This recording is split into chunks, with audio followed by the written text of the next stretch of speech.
এই সেনাপ্রধান সুযোগ খুঁজছেন, শুধু কোনো না কোনোভাবে সেই করা, শুধু পারছেন না একমাত্র ইউনূসের ধাক্কার কারণে। ইউনূসের সাথে ওনারা সামলায় উঠতে পারছে না। বাট আপনাদেরকে এই বুদ্ধি কে দেয় আমি জানি না। আমি ভাই খুব ছোট মানুষ, খুব অল্প বুঝি। আমার বুঝে যেটা মনে হয়, অনেককে অনেকভাবে বোঝানো হয়েছে যে চুপ্পুকে সরাইলে নাকি দেশ নাকি কীভাবে নাকি কী হয়ে যাবে। আরে ভাই, আপনি হাসিনারে সরিয়ে দিয়েছেন প্রধানমন্ত্রী, তো আপনি মানেন না মানেন, সে তো ওই দেশে প্রধানমন্ত্রী হয়েই ছিল। এখন প্রধানমন্ত্রী যদি নাকি অবৈধ হয়, তার ওটা যদি আপনি না মানেন, তো রাষ্ট্রপতি কোত্থেকে আসলো? ওই সংসদ থেকেই হয় নাই রাষ্ট্রপতিটা? ওই সংসদ আপনি মানেন না। আপনি এই যে ইশরাককে আপনি বানাইতে দিচ্ছেন না। অনেকেই ফতোয়া দিচ্ছেন যে ইশরাককে বানানো যাবে না। কেন? কারণ হচ্ছে ইশরাক ওইটা যদি দেয় তাহলে তো ইশরাককে আবার আমাদের ওই নির্বাচনটা মেনে নেওয়া হবে। আর ভাই, ইশরাকটা নির্বাচন আপনার ওইটা দিতে বলছে কে? ইশরাককে তো মানুষ নামই দিয়েছে জনতার মেয়র। ওই এমনিতে যায় বসবে, ওরা আপনার ওই নির্বাচনের হিসাবে দেওয়া দরকার। অনেক জায়গায় বসাচ্ছেন না লোকজন, আপনি রিটায়ার্ড পুলিশের লোককে আইনে পুলিশের আইজিপি বানাচ্ছেন, কমিশনার বানাচ্ছেন। আর ইশরাকের মতো একজন মানুষকে, আপনি এত জনপ্রিয় একজন মানুষকে আপনি দিচ্ছেন না, আপনার সিটি কর্পোরেশনের মেয়র হইতে দিচ্ছেন না। তো এইসব মানে বানায় নিজেদের ভেতরেই করে। বিএনপি জামাতের ভিতরে বিশাল ফাটল। ভাই, আপনি কি মনে করেন যে এই দেশে যদি নাকি ইন্ডিয়া আবার এই দেশের দখল নেয়, কন্ট্রোল নেয়, আপনার মনে হয় বিএনপি বা জামাত কাউকে মানে ছেড়ে দিবে? এটা বিএনপির, ওরা কিছু বলিস না আমাদের লোক, এটা বলবে যে জামাত আমাদের খুব করেছে, আমাদের মাফ করে দিয়েছে, জামাতের ওদের কিছু বলিস না মনে হয়? আপনাদের ভিতরে সুকৌশলে এবং সোশ্যাল মিডিয়াতে, আমি গতকালকে আমার ফেসবুকে একটা পোস্ট করেছে, এই যে নিজুম মজুমদার, যে হারপিক মজুমদার আছে, এই হারপিক মিলে ওদের তো ধরেন সারাদিন কোনো কাজ নাই এখন, ওদের খালি অপেক্ষায় থাকে যে এটা আমরাও ছিলাম এক সময়, যে কখন হাসিনার পতন হবে। ওদের কাজ হচ্ছে ওইটা।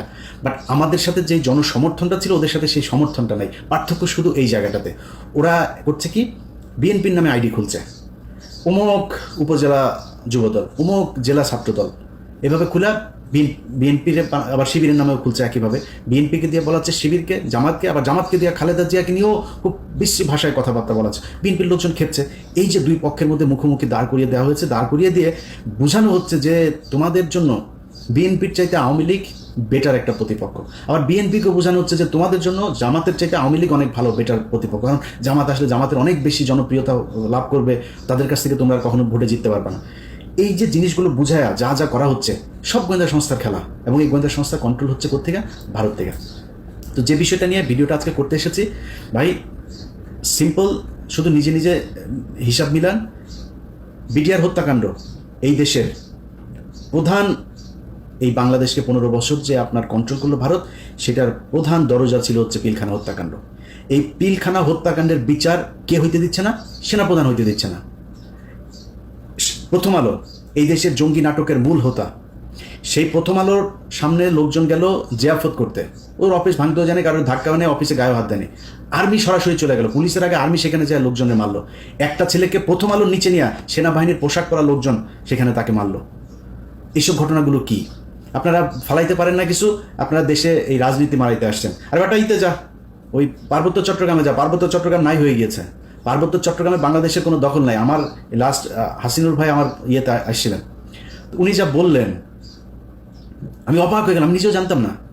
সন্ধ্যার পরে আপনি নিরাপত্তা চৌকি উঠায় নিতে হয় সেনাবাহিনীর। সমস্যা তো হয়ই সন্ধ্যার পরে, কাজ অপকর্ম যা হয়, চোরা কারবারি থেকে শুরু করে যত ধরনের জঙ্গিদের হয়, এগুলি তো ওই পার্বত্য চট্টগ্রামের যে জঙ্গি, যেগুলো ভারতীয় জঙ্গি আছে, এগুলো সব রাতেই করবে, রাতে উঠায় নিতে হয় তাদের। ওইখানে আপনি যাদের যেসব করতে হইতো, মানে অবদান রাখতো, যারা কিনা খুব এই বাহিনীতে খুব সুনামের সাথে কাজ করতো, তাদেরকে কিছু অ্যাওয়ার্ড দেওয়া হতো, সেগুলো বন্ধ করে দিয়েছেন। আর্মিকে দিয়ে ভাত খাওয়াচ্ছেন, আপনার ক্যাম্প প্রত্যাহার করে নিচ্ছেন। আপনি ওইখানে যান, আপনার ওইখানে কাজ, আপনি এনে বসে বসে এই দলের ওই দলের গুতাগুতি, আপনার এগুলি করা লাগে কেন? এগুলি করবেন, করে তারপরে নিজের বিশাল আকারে নায়ক বানাবেন। আমি একদম ঠিক জেনারেল আজিজের প্রতিচ্ছবি আপনার ভেতরে দেখছি। জেনারেল আজিজ যেভাবে পৌঁছেছে, আপনি ঠিক একইভাবে পৌঁছবেন।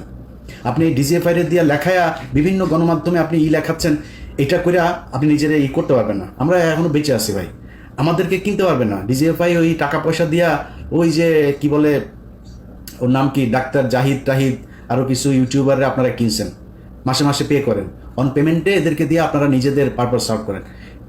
এগুলি দিয়ে আমাদের কাউন্টার দেওয়া যাবে না ভাই। বাংলাদেশের পুরো টেলিভিশন পত্রিকা মিলে আমাদের কাউন্টার দিতে পারেন। আপনি এই ডাক্তার জাহিদ মাহিদ এগুলি 2 টাকার আপনাদের এই পোশাক কুকুর এগুলি দিয়ে আপনারা আমাদের কাছে আসছেন করতে, এটা দিয়ে হবে? অতএব আমি আর্মিকে বলবো ভাই, আপনাদের সোজা হইতে হবে। শেখ হাসিনার কথা ভুলে যাইতে হবে, আওয়ামী লীগের কথা ভুলে যেতে হবে, ভারতের কথা ভুলে যেতে হবে, তাদেরকে এই দেশে আবার ফের পুনর্বাসিত করবেন এই চিন্তা, এই স্বপ্ন আপনার মন থেকে সরায় ফেলতে হবে। বিডিআরের বিচার করতে হবে, তদন্ত করতে হবে, যারা আছে তাদেরকে ছাড়তে হবে এবং এদের যথাযথ এই ক্ষতিপূরণ দিতে হবে। এই যে পরিবারগুলোকে ধ্বংস করা হয়েছে এগুলোর ক্ষতিপূরণ দিতে হবে। সেনাবাহিনীর যারা যারা এর সাথে জড়িত ছিল তাদের সবাইকে গ্রেপ্তার করতে হবে। ওই ঘরবন্দি, নজরবন্দি, ক্যান্টনমেন্টের ভেতরে আপনাদের আলাদা সেলের মধ্যে রাখা এইসব ধনফন বুঝায় পাবলিকের লাভ নাই। এদেরকে গ্রেপ্তার করতে হবে এবং সাধারণ আইনে গ্রেপ্তার দেখাইতে হবে, বিচারের মুখোমুখি করাইতে হবে। আপনারা এখান থেকে বের হইতে পারবেন। আমি অন্তত বেঁচে থাকা অবস্থায় আপনি বিডিআরের এটারে নিয়ে মানুষকে যা তা বুঝায় তারপরে আপনি বেঁচে যাবেন, ভারতকে বাঁচাবেন, আওয়ামী লীগকে বাঁচাবেন, আর্মির এইসব কালপিটদের বাঁচাবেন, এটা সম্ভব না। এটা এদেশে হইতে দেওয়া হবে না। সো আপনাদেরকে সিদ্ধান্ত নিতে হবে, আপনারা কি জনগণের বন্ধু হবেন নাকি আওয়ামী লীগের করে তারপরে 2 দিন পর ঘুচুমুচু করবেন এই শাসনের জন্য বাংলাদেশে। আপনার পিছনে জুনিয়র অফিসার যারা আছে তারা এখন খুব অ্যালার্ট। আপনার এই ভেতরের লোকজনই আছে যারা কিনা ওই জায়গায় আর যাইতে চায় না। আর যদি মনে করেন কিছু লোকজন নিয়ে আপনি একটা সিদ্ধান্ত নিয়ে নেবেন, এই দেশের মানুষ ওই জায়গাতে নাই এখন। আপনি মানে খেলার মধ্যে ক্রিকেট খেলায় দেখেন না, একটা পর্যায়ে যায় একটা দল এমন জায়গায় যায় ওখান থেকে আর উঠতে পারেন, আপনাদের অবস্থা এখন তাই। এখান থেকে ধাপ করে উঠতে পারবেন না। আপনার রান দরকার 3 রান, হাতে আছে 7 উইকেট, এদিকে ওভার আছে আরও 27 ওভার। এখান থেকে আপনি ম্যাচ জিতে আনতে পারবেন আবার ফের ঘুরে, ওটা সম্ভব না। অতএব আপনাদের সিদ্ধান্ত নিতে হবে এটা।